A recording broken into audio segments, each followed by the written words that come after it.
Penantian 5 tahun. Ya, okey.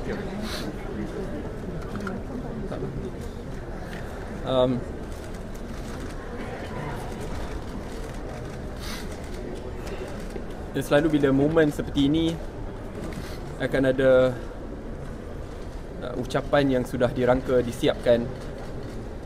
Tetapi apabila saya masuk ke sana kehakiman pada pagi tadi, saya buat keputusan untuk tidak menyiapkan apa-apa kerana saya ingat detik-detik di Mahkamah Tinggi di mana keyakinan akhirnya menghancurkan keyakinan diri, physical, mental.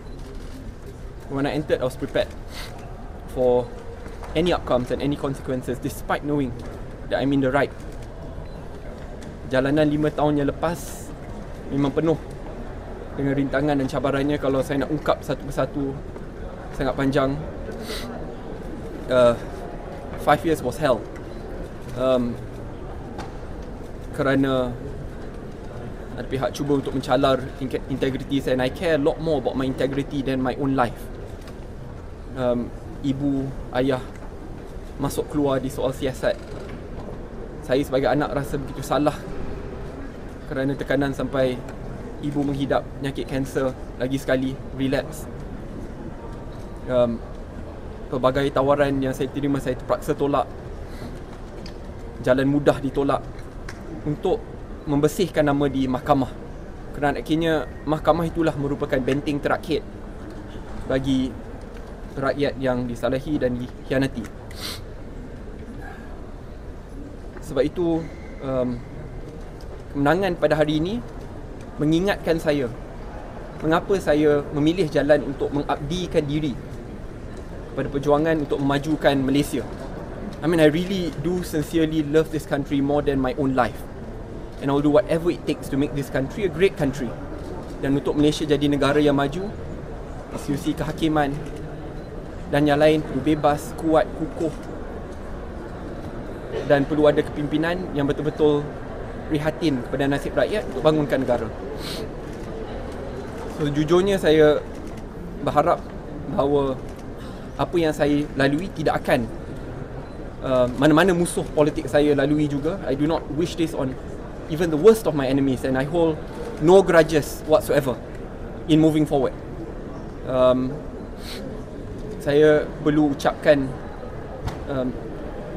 terima kasih kepada barisan peguam. Saya rasa Hisham and the team is here. Datuk Yusof dia malu sedikit dengan media kerana sentiasa bersama, tapi lebih penting kerana percaya kepada saya. I think that's more important. Dia bukan setakat untuk memenang kes di mahkamah, tetapi daripada awal untuk percaya bahawa saya berada di pihak yang benar. Jadi Datuk Hisham pun dah ucapkan terima kasih kepada barisan peguam di peringkat Mahkamah Tinggi, Sir Gobin, and the team, Datuk Amiga dan yang lain.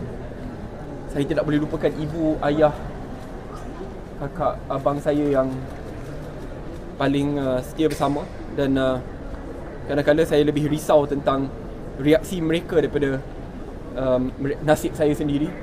I mean, they are my parents, and obviously because of that they are my life. Sahabat-sahabat daripada pelbagai parti, rakan-rakan bahasa yang turut datang walaupun kita baru berkenalan, tapi bila sudah berkongsikan air mata tu, it means a lot lah. Terima kasih kerana anjurkan banyak bacaan Yasin walaupun tidak disuruh. Kadang-kadang saya pun tidak tahu. Saya terhutang budi.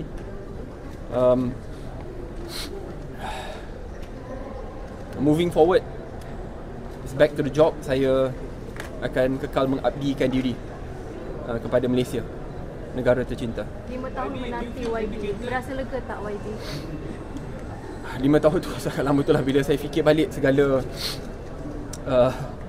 rintangan, cabaran yang bukan setakat saya, ramai lagi yang lalui bersama dengan ugutan, sogokan. Tetapi saya ingat detik pertama apabila saya digertak from the beginning. Dalam diri saya, kenapa saya tidak rasa takut? Kerana saya tahu saya berada di pihak yang benar. Nak tahu apa pun, nak ugut apa pun, it's okay. Kerana akhirnya saya hanya sekadar kenderaan yang kecil yang rapuh yang boleh ditukar pada bila-bila masa, tapi kenderaan inilah akhirnya memilih jalan untuk mengabdikan diri kepada Malaysia dan rakyatnya. So I do not regret that at all, and I'm not afraid to go through that again, because in the end it's worth it. Selagi kita dah tahu maklumat hidup yang jelas, mengapa kita berada di sini, mengapa kita lakukan, as long as the objectives are clear, and you have the grit in you to keep on marching forward no matter how painful it gets, InsyaAllah all will go well.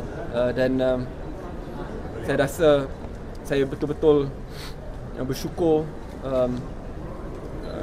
atas Allah SWT kerana memberikan saya peluang untuk diuji sebegini. Ujian ini sedikit sebanyak akan menguatkan saya, iltizam saya, prinsip saya, untuk terus berkhidmat sebaik mungkin untuk melipat gandakan usaha dan khidmat saya. There's always opportunity behind adversity, dan saya yakin apabila saya diberikan ujian sebegini, it is for a reason. A fine thing I just want to add, saya ingat apabila di peringkat mahkamah tinggi, bila keputusan keluar, I made up my mind then very clearly, walaupun sebelum bincang dengan parti dan yang lain, that in Malaysian politics, if we aspire for Malaysia to be a great country, a developed country, a country which serves the interests of all Malaysians regardless of class, race and religion, you need leaders who are whiter than white, and I truly believe in that. Walaupun saya ada pelbagai proses rayuan sebelum lalui, I made a decision then to immediately step down and to step back from national politics, especially for my party position as Muda President. I did that not because I was asked to, but because I thought it was the right thing to do. It's the morally conscionable thing to do.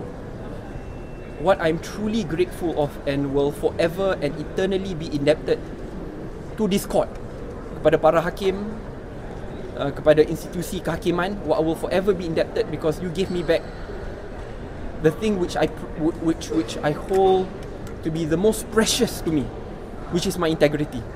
For restoring my integrity, for restoring my voice, and I will forever be eternally indebted and will never forget that it is because of good people in Malaysia who are not fearful that this is made possible. I mean, 5 years. I mean, yes. I mean, it's been a long journey, and I'm grateful that justice has won, and I look forward to getting back to job. I mean, to do what I'm elected to do. So, YB, will you be joining back Muda Party? Any party decision will be made with the party together. I think that's something which we have discussed. But for the time being, I appeal. I mean, my party president is here, Samira. Yeah, my party president. I like to appeal for a little bit of time, to spend time with my family and those around me, because 5 years is, I mean, I may look very strong, you know. Last week I was in Korea doing work, but deep down, only God knows what I went through, what my family went through. So I just like to take a little bit of time before thinking of what's the best way to move forward politically. But I look forward to going back to Muar, that's for sure. So do you have